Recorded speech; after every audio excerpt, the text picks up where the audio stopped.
Good evening and many thanks for joining us live on QTV. You are watching QTV News and I am Ajibintu Drame. In tonight's top stories. The Khalifa General of Niassène in Senegal with a delegation of religious leaders on Friday met President Adama Barrow at the State House. The Gambia National Petroleum Company has paid a check for $9 million in dividend to the Gambia government through the Ministry of Finance. As the feast of Eid al-Adha or Tobaski draws closer, we visited the Abuko Livestock Market to gauge the prospects and availability of this year's ram sales. World Food Safety Day was commemorated for the first time in the Lower River region at an event organized by Food Safety and Quality Authority to bring attention to the importance of food safety. And modernizing an Asian tradition, we met a 79-year-old basket maker who advised Gambian youth to learn skills to reduce the unemployment rate. Those were our main headlines. Now the news in detail.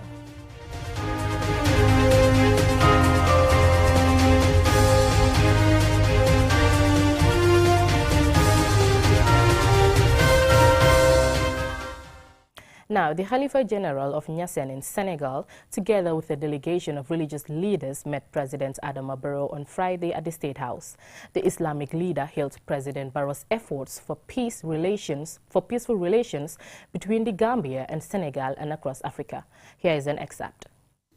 am nañ yaakaar ci sa taxawaay bu baax ci Afrique am nañ yaakaar sa taxawaay Gambie Sénégal parce que ni ko Madi waxee gis nañ yomb bi am. We are hopeful in your efforts in Africa. We have hope in your efforts in Senegal-Gambia relations. We have seen how smooth travel and communication have become between Senegal and Gambia. This is born out of your efforts. Therefore, that which brings development for the people, which is peace, any president that ensures the sustenance of such is delivering goods for the people and their country. Hence, you have made this possible. In partnership with President Macky Sall, we the people of the two countries pray that Allah sustains the smooth and peaceful relations. Gambia ak Sénégal nak ben réew la lota buñ fi togué defuñ fi ben gisuñ fi ben interprète ñu ñepp ben lakka bi lañ lakka te ñepp dégg nañ lakka bi tam Sénégal Gambia Sénégal rek la. Senegal and the Gambia are one nation. That is why throughout our discussions, we all speak one language. When there is peace in Senegal, there is peace in the Gambia. Peace in the Gambia also means peace in Senegal. It is peace that brings development for all of us. That is why this Islamic leader is able to visit the Gambia. A place without peace, no one will visit it. Peace is important. We will increase our efforts to work harder. When you are a leader, your reward depends on your work. The Gambia National Petroleum Company, GNPC, on Friday paid $9 million as dividend to the Gambia government for the years ended 31st December 2019 and 2020 respectively. The checks were presented to the Minister of Finance and Economic Affairs, Sidi Keita, in Banjul. Omar Pijala has the rest of that story. At the handing over ceremony of the checks, Sehu Omar Jigo, the chairperson of the board of directors, said they are pleased to pay the first dividend to government since the establishment of the company in 2010, a turnaround from losses to profit-making basis under the leadership of the present board and management. If GNPC was also not owed substantially by the public sector, our liquidity position could have been much better. Our profitability could have been much better. I think as of today, we are owed close to $1 billion collectively by the public sector. And this is really substantial. It has affected our operations. So unlike other parastatals, GNPC is not owing. It is being owed. I think that is a difference between GNPC and most of the other parastatals that have been making losses. According to the managing director, Yaya F. Barrow, the dividend payment fulfills the company's obligations to the government. He equally highlighted the numerous challenges that the company has encountered over the years and called on the government to support them for bigger and consistent payment of dividend. He thanked the government through the Ministry of Finance and Economic Affairs for creating the appropriate and stable environment to carry out their duties. I mean, with the profits we made in 2019 and 2020, we were able to incentivize the staff and motivate them by getting the board to approve some form of compensation, which was bonus. So every staff was paid bonus for our performance in 2019 and in 2020. And I'm sure another bonuses are waiting once the audited accounts are ready for 2021. On that note, I want to say thank you very much. I must also extend our thanks and regards to the executive. Honorable Minister, there was no executive interference in our work. The Minister of Finance and Economic Affairs, C.D. Keita, commended the board and management of GNPC for what he called a testament to the unrelenting hard work and diligent output of management and staff under the watchful eye of the dynamic board of directors. The Finance and Economic Affairs Minister encouraged the management of the Gambia National Petroleum Company, GNPC, to continue their good work in the best interest of the country and called on other government parastatals to emulate the Gambia National Petroleum Company, GNPC, for the betterment of the country. He assured the government's renewed commitment to improve the service delivery of public enterprises. Even if there was no dividend, the fact that you've witnessed a turnaround of minus 700 million cumulative in the 2 years to a profit of more than 100 million cumulative in the 2 years is adequate performance. According to officials, the dividend is made against the background of the new political dispensation following a democratic change of government in 2017 after 22 years of authoritarian rule and economic mismanagement. They add that despite these achievements, GNPC continued to grapple with numerous challenges. Checks for $3 million and $6 million were presented, being the dividend payments for 2019 and 2020 respectively. Reporting for QTV News, I am Omar P. Jallo. Moving on, as the feast of Eid al-Adha or Tobaski draws closer, we visited the Abuko livestock market to know the prospects and availability of this year's ram sales. Loli M. Kamara tells us more. Is an important Muslim feast during which a ram is sacrificed. As such, many Muslims are preparing to buy a ram as the day approaches. During our visit to the country's busiest livestock market at Abuko, we found not many rams available in the market. Dealers blamed delay in importation on the crisis in Mali. Lamin Dabo, Assistant Secretary of the National Livestock Owners Association, NALWA, disclosed that there has not been a meaningful meeting with relevant stakeholders about the accessibility of rams for this year's Tobaski. Usually in every year, we normally have conversations with the Ministry of Trade, KMC, we all do the collaboration for the Tobaski. So, but this year, as of now, we didn't have any meeting as of yet, but we are expecting a call from them. Mr. Dabo explained that many factors could contribute to this year's high price, among which is the issue of small remnant loan allocated to dealers. The loan they give our farmers, before they get the loan, they have a lot of problems, and that is really affecting us.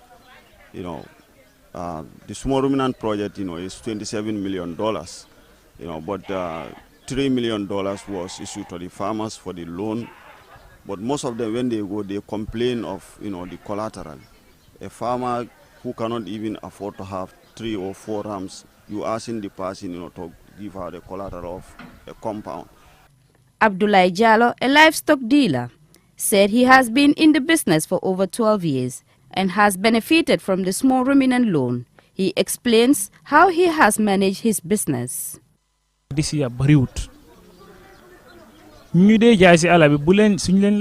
There are less sheep this year, and if you ask most of the dealers, they will tell you it is because of the crisis in Mali. The border between Senegal and Mali is closed. Dealers will use many routes to get to their destinations. I have benefited from a loan of $200,000 from the Teachers Credit Union. That is the money I used to buy the rams I have now. Ablai Conte, a dealer, said he has been doing this business for many years. What I can tell people is that let them try hard, because this year rams will be around $14,000, $16,000 to $20,000. This is because rams are not cheap from where we get them. I have applied for a loan. It did not materialize because they have asked for a compound in the combos as collateral and I don't have it. I have one in my village and that is in the rural Gambia. I appeal to the government to make things flexible for us next time so that all Muslims can afford rams. Hoja Sise, a dealer who also runs a restaurant at the livestock market, told us how she has been managing this in the male-dominated field. I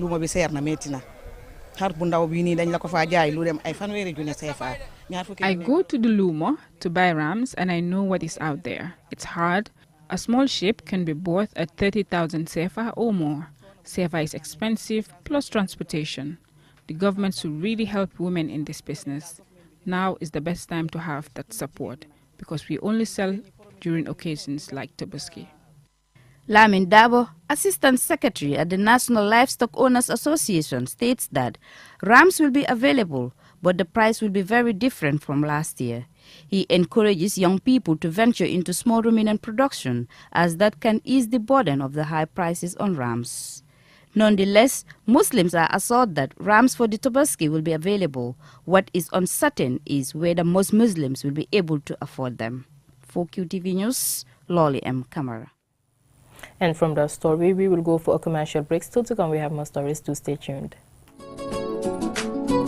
GRA, in partnership with the African Development Bank through its support for economic and financial governance TREE project to strengthen the domestic revenue mobilization for the Gambia, will on Monday, June 20th, launch the state-of-the-art ICT platform called Asikuda Wall, replacing the existing Asikuda Plus Plus by the Honorable Minister of Finance and Economic Affairs at the Revenue House in Banjul, followed by the inauguration of the GRA Revenue House Annex Office. Asikuda Wall has the following objectives: improve procedures in the customs administration, facilitate trade by shortening the turnaround for clearance, contribute to the overall customs revenue collection, promote interagency and regional cooperation, and support the provision of trade statistics for decision making. The launching of the system will involve the go-live and the rollout of the transit module to 4 border posts: Amdalai, Farafenye, Basse and Jiboro. Stakeholders are duly notified and assured of a smooth migration without disruption.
Welcome back. Now, World Food Safety Day was commemorated for the first time in the Lower River region this year. The event, organized by Food Safety and Quality Authority, was meant to bring to people's attention the importance of food safety. Our regional correspondent, Bakri Balde, tells us more.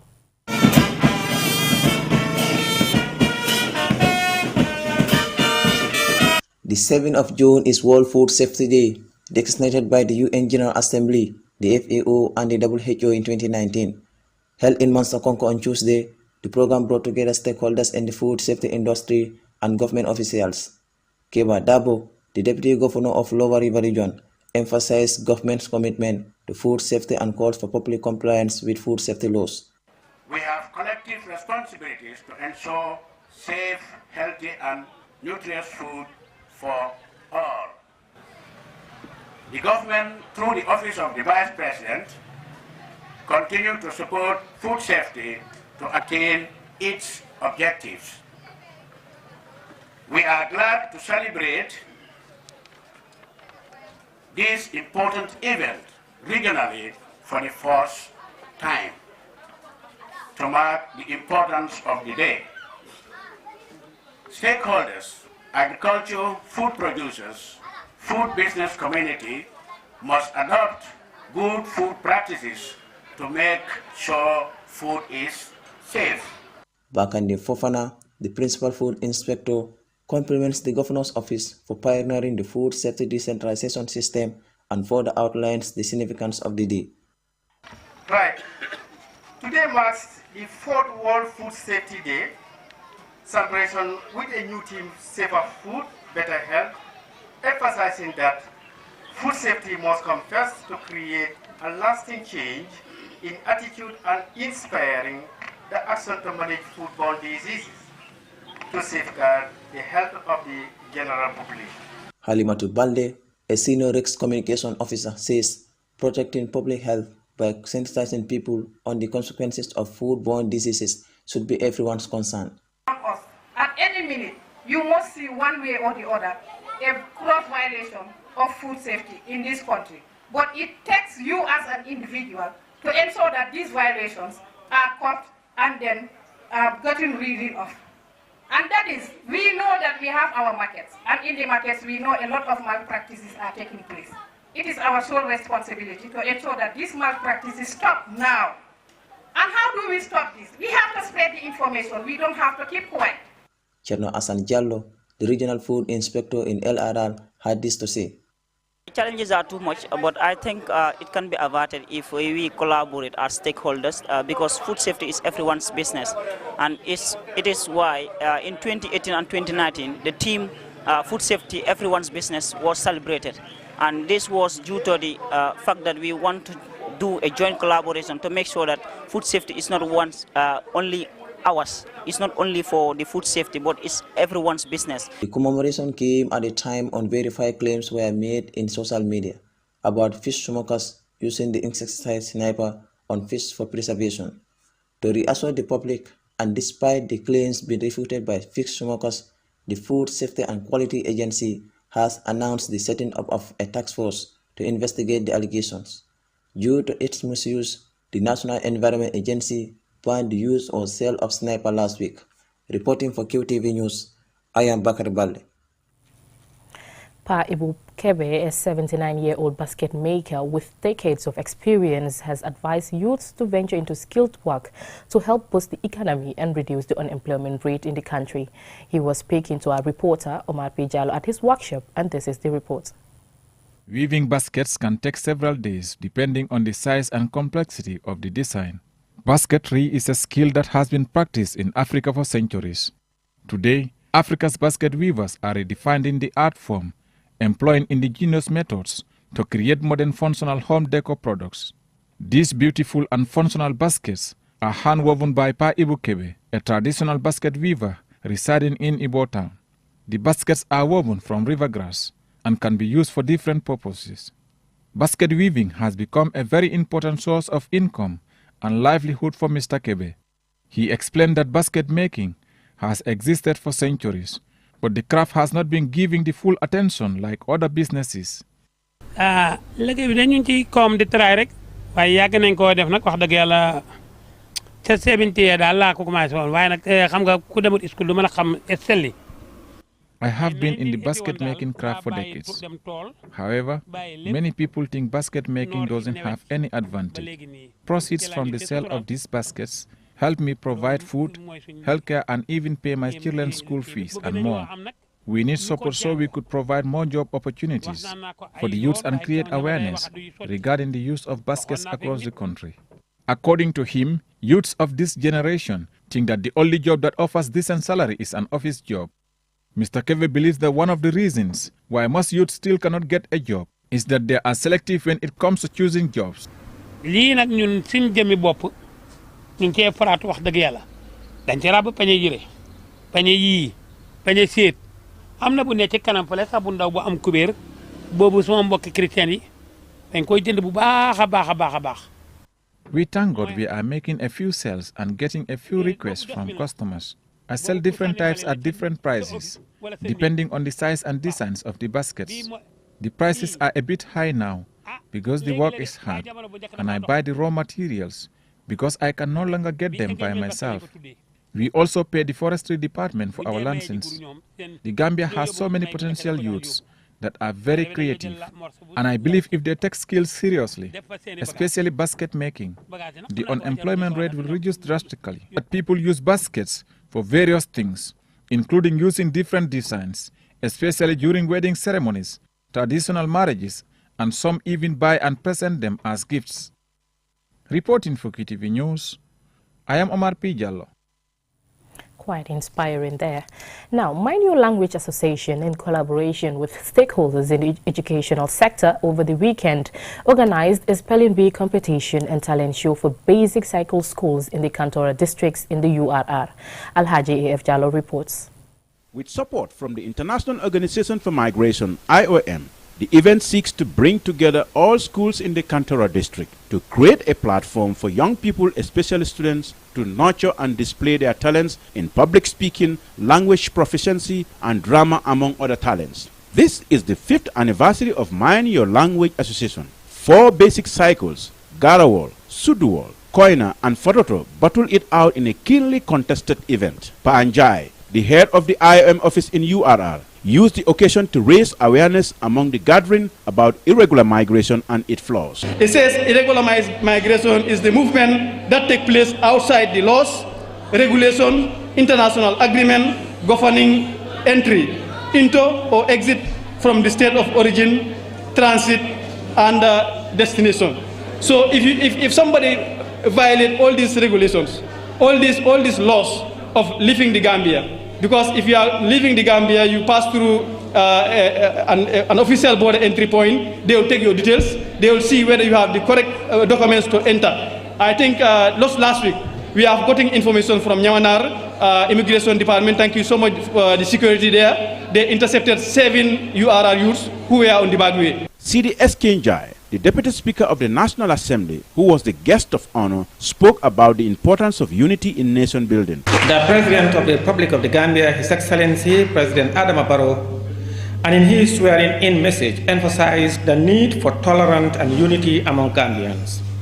He noted that it is only through unity that we can register progress in sectors of our development. Today, after this convergence, I'm hoping for a change in our view of each other, our community, and our country as a whole. There are billions of people in this world, millions within our nations, each with uniqueness and opposing views on fundamental aspects of life, including religion and politics. Normally, these similarities create divisions and occasional conflict. However, we tend to forget that we all have one common goal, that is the betterment of our country and its people. Seko Omar Khan, the president of Mind Your Language Association, explains what motivated them to organize the event. Mind Your Language, I see a need, and I deem it necessary to find solutions for that need. This keep on roaming in my mind, keep on thinking. I think about myself. My mom is not educated, my dad is not educated. How can I speak to them in English language? I said, why not I come with something? Because these parents seems like they don't understand what they are saying. I think they need to mind their language. That's how it even comes. The winner from Garawal Basic Cycle, Musa Sise, said he spent sleepless nights preparing for the competition. He thanked the sponsors and the organizers for providing them with an opportunity to display their talents. It's a great pleasure for becoming the winner of this occasion. We've been training with our teachers both day and night, trying to capture these words so that when we come here, we shall crown as the winners.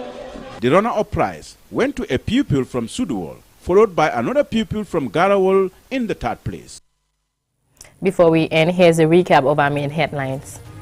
The Khalifa General of Niassène in Senegal with a delegation of religious leaders met President Adama Barrow on Friday at the State House.